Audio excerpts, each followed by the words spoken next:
কবি নজরুল সরকারি কলেজ শাখা কর্তৃক আয়োজিত আজকে জুলাই আগস্ট গণ অভ্যুত্থানে এই কলেজের যে 4 জন শিক্ষার্থী শহীদ হয়েছে তাদের স্মৃতিচারণে আয়োজিত এই আলোচনা সভায় উপস্থিত আছেন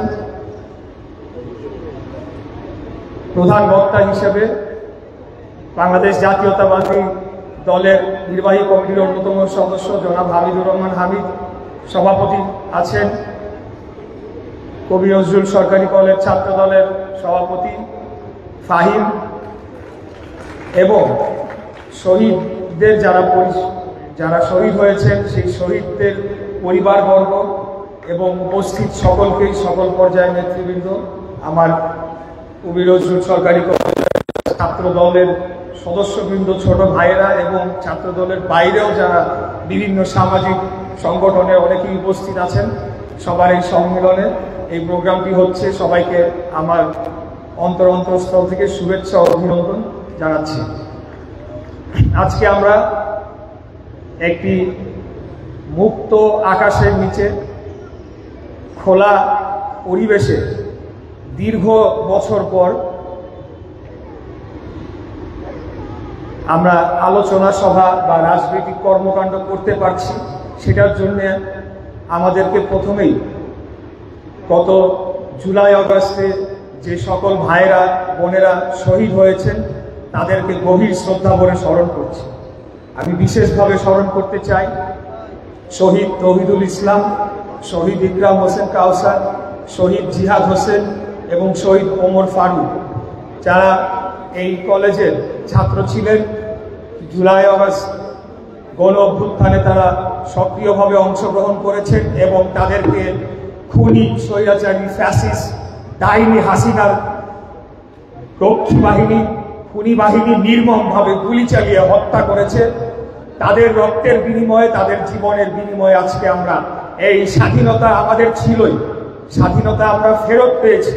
আমাদের স্বাধীনতা 1971 সালে মহান মুক্তিযুদ্ধের মাধ্যমে একটি স্বাধীন বাংলাদেশ প্রতিষ্ঠা করা হয়েছিল।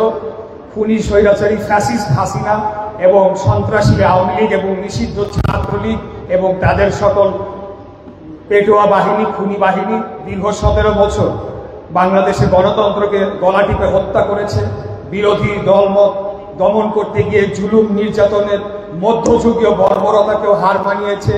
সবাইকে গুম করেছে, খুন করেছে, প্রশ্রয় দিয়েছে। সর্বোপরি আমরা দেখেছি গত বছর যখন কোটা প্রথা সংস্কারের আন্দোলন শুরু হয় তখন শিক্ষার্থীদের উপরে কিভাবে নির্মমভাবে বর্বরভাবে গুলি চালানো হয়, যার পরিপ্রেক্ষিতে পরবর্তীতে বাংলাদেশের সকল শ্রেণী পেশার মানুষ, সেখানে প্রাইভেট ইউনিভার্সিটির ছাত্ররা ছিলেন, মাদ্রাসার ছাত্ররা ছিলেন, অটো চালক, রিক্সা চালক, শ্রমিক ভাইয়েরা ছিলেন, শিশুরা ছিলেন, মহিলারা ছিলেন, সকলে কেউ আর তখন হাসিনার এই জুলুমবাজ হাসিনাকে ভয় না করে তারা রাজপথে নেমে আসে এবং তাকে উৎখাত করে, বিতাড়িত করে বাংলাদেশকে পুনরায় একটি স্বাধীন রাষ্ট্র হিসেবে গড়ে তোলার যে আমরা চেষ্টা করছি, সেই প্রচেষ্টাকে এগিয়ে নিয়ে যাওয়ার কাজটি বাস্তবায়ন করেছে তাদের রক্তের বিনিময়ে। তাই আজকে অন্য বক্তব্য হবে না, আজকে শুধুমাত্র আমি শহীদদের বারবার শ্রদ্ধা ভরে স্মরণ করতে চাই। একটা দাবি উঠেছে, এখানে একটা চত্বর রয়েছে, সেটি এই 4 জন শহীদদের নামে স্মৃতি সংরক্ষণ করে রাখার জন্য এই চত্বরটি আমি আজকে ঘোষণা দিয়ে গেলাম। ইনশাআল্লাহ অবশ্যই তাদের নামে এই চত্বরটি করা হবে এবং তাদের স্মৃতি যাতে চিরস্থায়ী হয় সেটিকে নিশ্চিত করা হবে ইনশাআল্লাহ। এটাই আমি আপনাদেরকে কথা দিতে চাই। আমাদের যে ভাইয়েরা যেভাবে রাজপথে নেমে এসে তারা গুলির মুখে দাঁড়িয়ে থেকে এই আন্দোলনকে সফল করেছে, আমাদের এই সংগ্রামকে সফল করেছে, আমার মনে হয় যে বাংলাদেশের মানুষ তাদের রক্তের প্রতি চির ঋণী হয়ে থাকবে এবং এই যে তারা তাদের জীবন দিয়েছে সেটির প্রতি যদি আমরা শ্রদ্ধাবোধ, সম্মানবোধ রাখতে চাই, তাহলে যে উদ্দেশ্যে তারা বাংলাদেশের এই আন্দোলনে যোগদান করেছিল, যে বাংলাদেশকে একটি বৈষম্যহীন গণতান্ত্রিক স্বাধীন রাষ্ট্র হিসেবে প্রতিষ্ঠা করা হবে, যেখানে কোনো ধনী গরিব, কোনো শ্রেণী পেশার মধ্যে কোনো বিভেদ করা হবে না, আইন সকলের জন্য সমান হবে এবং বাংলাদেশের জনগণ সরাসরি ভোট দানের মাধ্যমে তাদের নির্বাচিত সরকার প্রতিষ্ঠা করবে এবং পরবর্তীতে সকল রাষ্ট্রীয় সুযোগ সুবিধা বা চাকরির ক্ষেত্রে যাতে কোনো বৈষম্য না হয় এরকম তো একটা রাষ্ট্র দেখার জন্য হয়েছিল। এইরকমই একটা রাষ্ট্র বিনির্মাণের ঘোষণা বিগত 2022 সালে আমাদের দলের পক্ষ থেকে 31 দফার মাধ্যমে কিন্তু সংস্কার প্রস্তাব দেওয়া হয়েছিল। তারই একটা ধারাবাহিকতা আমরা দেখতে পাই যে এই বৈষম্য বিরোধী আন্দোলনেরও একটা সম্পৃক্ততা রয়েছে।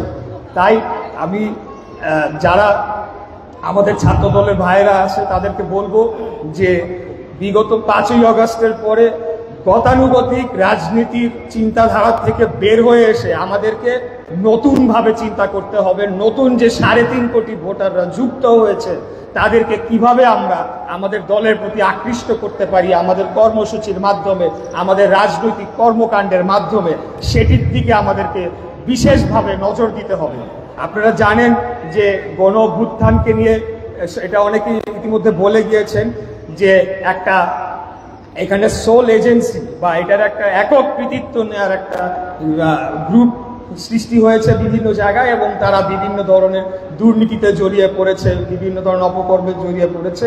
আমি মনে করি তাদের এই অপকর্ম রুখে দেওয়ার দায়িত্ব আমাদের, যদি শহীদদের আত্মার প্রতি আমরা সেই শ্রদ্ধার জায়গাটি ধরে রাখতে চাই।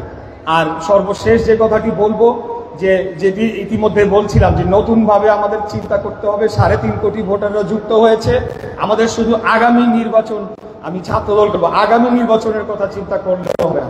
তার পরবর্তী 5 বছর পরে আবার কিন্তু আমাদেরকে জনগণের কাছে যেতে হবে, তারপরে আবার জনগণের কাছে যেতে হবে, বারবার আমাদেরকে জনগণের কাছে যেতে হবে, তাদের ভোট ভিক্ষা করে তাদের মন জয় করে নিয়ে রাষ্ট্র ক্ষমতায় আসতে হবে। এর অন্য কোনো বিকল্প নাই। বাংলাদেশে আর কোনোদিনও স্বৈরাচারী কায়দায় ক্ষমতা দখল আমরা হতে দেব না ইনশাআল্লাহ। আর সর্বশেষ যে কথাটি বলতে চাই, এই সরকারের প্রতি দাবি জানাতে চাই, আপনারা অনেক বড় বড় কথা বলেছেন, বিচারের নামে সংস্কারের নামে অনেক কালক্ষেপণ করেছেন, কিন্তু আমরা দৃশ্যমান কোন বিচারের কর্মকাণ্ড এখন পর্যন্ত কেন দেখতে না? এই যে আমাদের এখানে শহীদ পরিবারের গার্জিয়ানরা বলে গিয়েছেন যে এখানে তো সকল ভিডিও ফুটেজ রয়েছে। এখন তো আর 71 সালের মতো না যে তথ্য প্রমাণ নাই, ছবি নাই, ভিডিও ফুটেজ নাই, সকল কিছু ভিডিও ফুটেজ রয়েছে, সকল তথ্য প্রমাণ রয়েছে। এতদিন কেন লাগলো? একটা মাত্র ট্রাইব্যুনাল কেন গঠন করা হয়েছে?